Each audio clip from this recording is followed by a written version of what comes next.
pagtatanong ng mga Pariseo kay Kristo tungkol sa paghihiwalay ng mga mag-asawa o diborsyo. Bagamat maliwanag na ang pakay nila ay testingin lang or i-trap lang si Kristo, nevertheless, binibigyan tayo ngayon ito ng maliwanag na prueba na ang usapin ng diborsyo, noon pa man meron na. Noon pa man, marami nang gustong makipaghiwalay sa kanilang asawa. Kasi noon pa man, gusto nang sirain ng demonyo ang pamilya. O diba? Para naman tayong bago. Simula ng pagkakasala, sinisi na agad ni Adan si Eva. Nag-aaway na sila. Pumasok ng maraming problema. Yun ang isa sa pinakadahilan kung bakit pumasok ang Diablo. Gusto niyang sirain ang binubuong pamilya ng Diyos para sa tao. Not to mention, pati si Kristo, kamuntik na rin naging biktima ng diborsyo. O hindi ba naisip ni St. Joseph na hiwalayan ng lihim si Maria? Sapagkat doon pa man, gusto nang sirain ng demonyo ang magandang plano ng Diyos para sa mga tao. Kayo pong mga magulang, ano po ang isa sa pwedeng makasakit ng kalooban niyo? Diba? Kapag ang gusto ninyo, ang plano ninyo, ang pangarap ninyo para sa mga anak ninyo ay hindi natupad.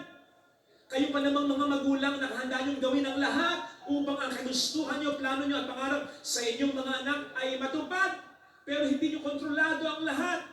Pinlano niyo na makapagtapos ng pag-aaral, nakabuntes na buntes ng maaga. Masakit yun. Pinlano nyo na lumaking matino, magkaroon ng magandang kinabukasan, nasira ang buhay, naging pasaway pa. Masakit yon.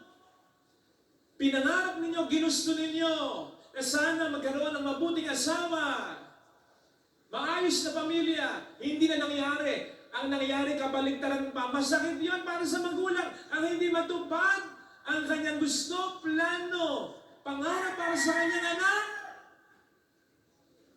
Tandaan po natin, may kasal, may pamilya. Dahil maraming magagandang plano ang Diyos para sa bawat miyembro ng pamilya na pare-parehong mga anak niya. Kaya't ang target ng demonyo, sirain ang pamilya para maraming magagandang plano ang Diyos para sa tao ang hindi matupad. Katwiran ng demonyo, hindi kita matalo ha, sasaktan na lang kita. Sisirain ko mga magandang plano para sa kanila. Sisirain ko mga mag-asawa, ang bawat pamilya.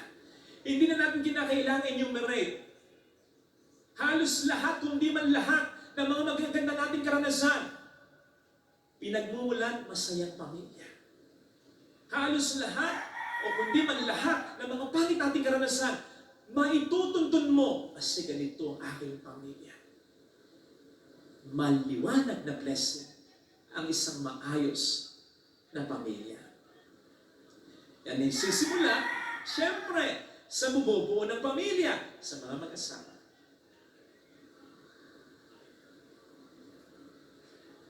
Nakakilala ko dati, kamamatay lang nung misis niya, beautiful.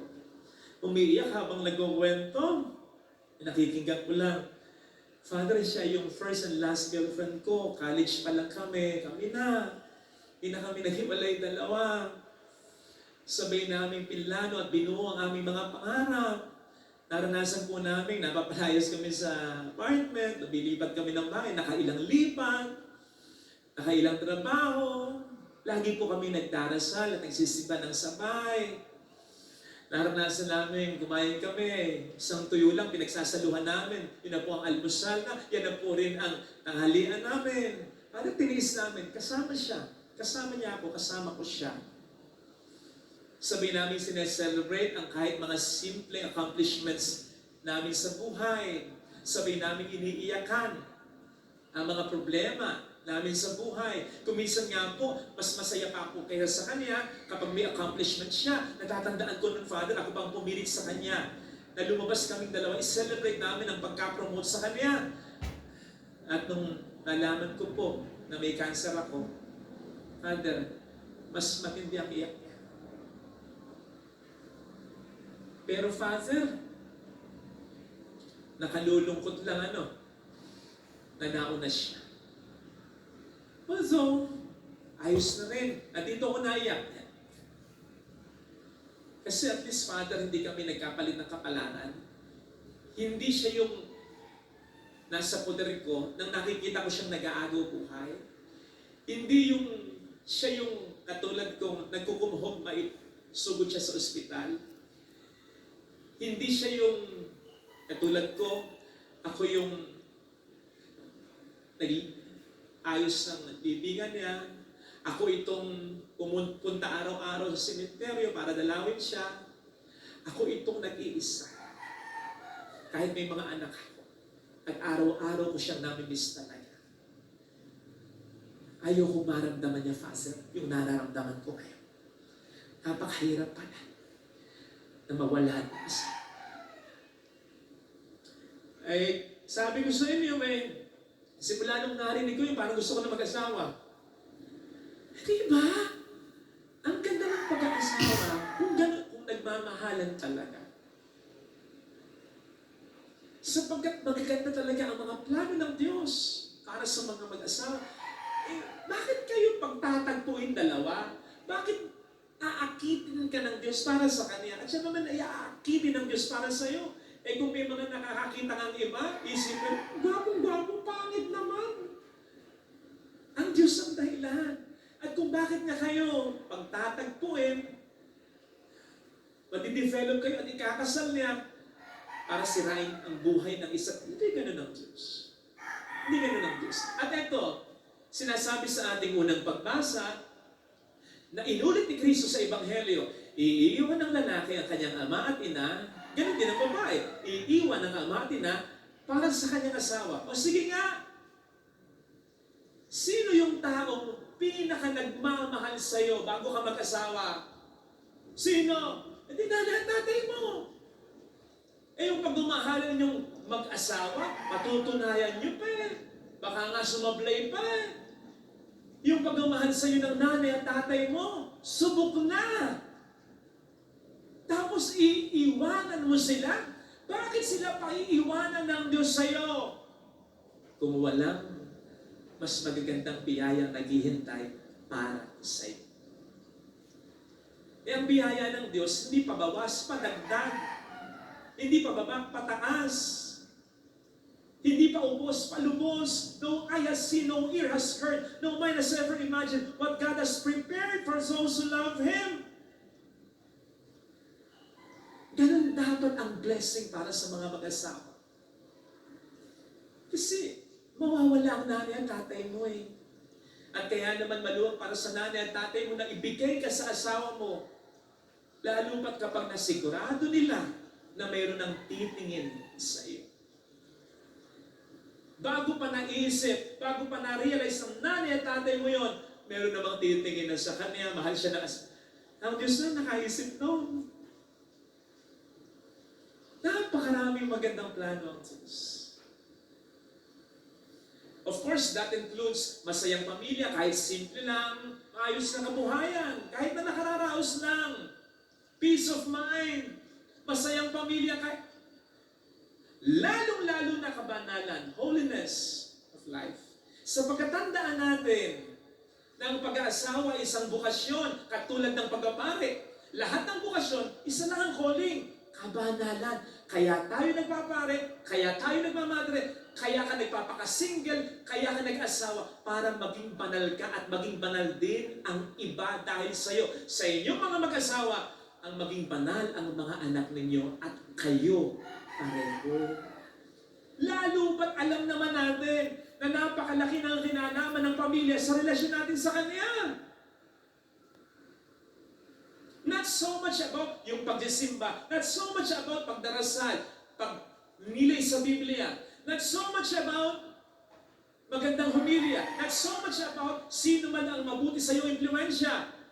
Maganda, maayos, ang lahat ng yan.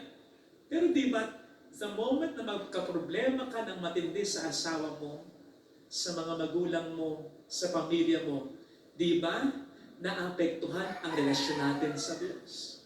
Tinatanong natin siya. Minsan, nagdududa tayo sa Kanya. Minsan, inaaway pa natin siya.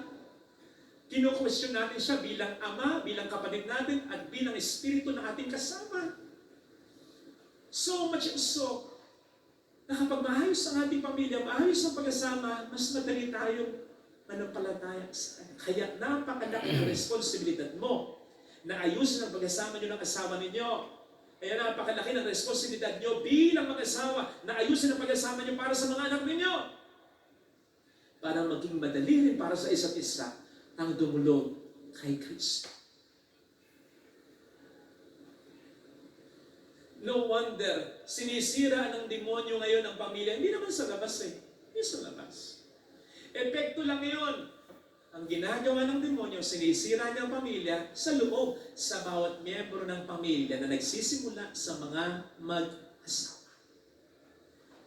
Again, so much so, na kapag maayos ang mga magulang, ang mga mag-asawa, madaling maging maayos ang pamilya.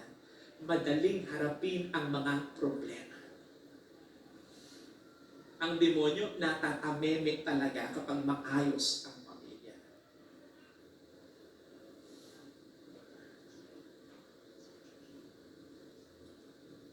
Gayunpaman, kahit naman tingnan ninyo yung iniwan ng asawa, niloko siya ng asawa niya, iniwan ng magulang, iniwan ng tatay. Tapos yung tatay nagkaroon ng ibang pamilya. Kahit naman yung mga biktima ng broken family, nakakasurvive pa rin naman. Isipin niyo. Malungkot, masakit, pero nakakasurvive. Si single parent, naitatawid pa rin niya ang kinabukasan ng mga anak niya. Napag-aaral pa rin niya, naaabot pa rin ng bawat isang mga pangarap nila kahit iniwan sila ng taong dapat ay nandyan para sa kanila. Lalo pat, patuloy silang sumampalataya, nagsikap, at nagtulungan bilang isang pamilya. Bakit? Kasi hindi naman pababayaan ng Diyos tayo dahil lamang sa pagkukulang, kasalanan, pagkakamali ng isa o dalawang tao na miyembro ng ating pamilya. Tandaan mo kapatid, siya ang tatay natin talaga ha? Hindi yung tatay mo. Siya talaga. Tandaan mo kapatid, may problema ka sa nanay mo, siya talaga ang nanay natin ha? Walang kasarian ng Diyos. Siya talaga ang nanay natin. At ang sabi pa niya, malimod ka man ng nanay mo, hindi kita kalilimutan. Inargabyado ka ng kapatid mo, masakit ang karanasan mo sa kapatid mo, sabi sa ating unang pagbasa, ang kapatid natin, siya. Si Kristo. Sa Kanya meron tayong pamilya. At ito matindi. Hindi niyo ba napansin? Dinidescribe ng Panginoon ang ating relasyon sa Kanya sa relasyon ng kasal. Minsan ang sabi niya, makapag-aayuno ba yung mga disipulo ko? Nang nandito pa ako, yung mga panauhin sa kasal ko, nang nandito pa ako, ako yung kinasal. Sino yung kanyang gustong pakasalan at pinakakasalan? Tingnan po niyo sa Bible. Kaya ang mga nag-aasawa, hindi lang nakatatanggap ng sakramento ng kasal. Sila mismo nagiging sakramento. Ano ibig sabihin ng sakramento? Banal na tanda. Tanda ng pagmamahal ng Diyos sa tao. Ganun ang relasyon na gustong gawin ng Diyos para sa tao.